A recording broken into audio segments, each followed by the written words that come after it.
My family have lived at ALTHORP, which is 70 miles north of London, since 1508.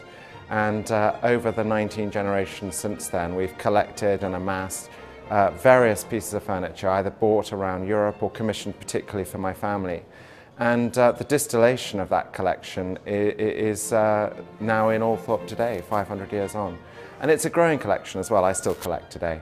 About 9 years ago, Paul Maitland-Smith came to see me, and he was so enthusiastic about the collection, and I'd met people before who wanted to reproduce it, and I hadn't been entirely convinced by their motives.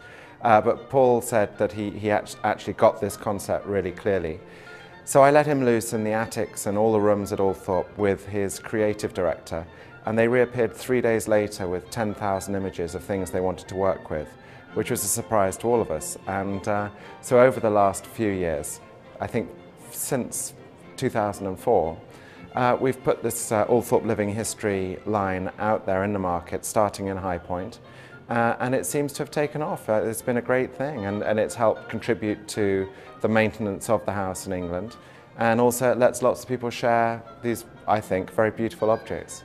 The main idea of this market was to make the narrative of 500 years a little bit more accessible.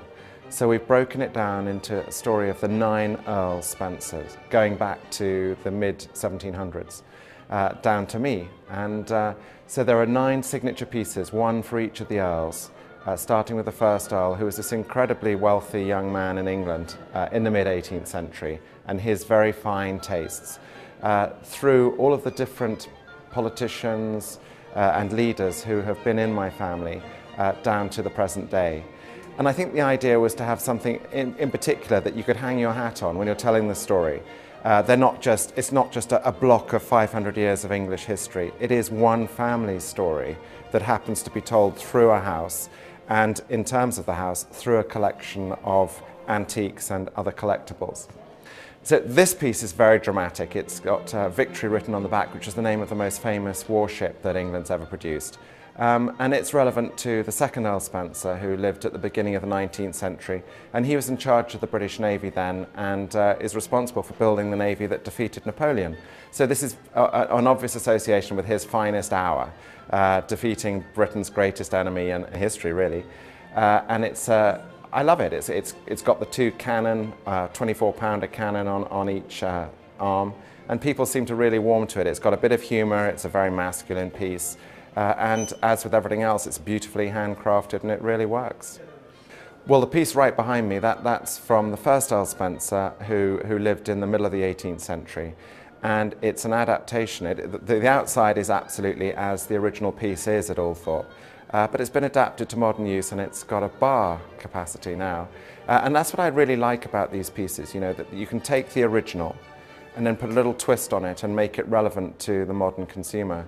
And I think that's a fine piece for my great-great-great-great-great-great-grandfather to be remembered by, because he liked the finer things in life and he liked entertaining, so it's a good adaptation.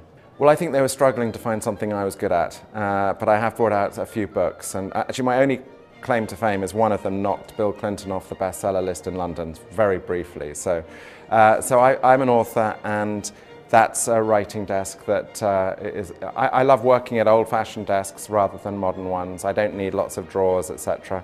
And it's clever because you can lift it up and it goes on brackets, and you can have it at the right angle for you, whatever height you are or whatever. And I'm very flattered to be commemorated by any piece. Yes, the chair fits perfectly with the desk, and it's a really fine piece. I believe very strongly that you have to live in a home like this. There's only a handful left in England that are still entirely in private hands.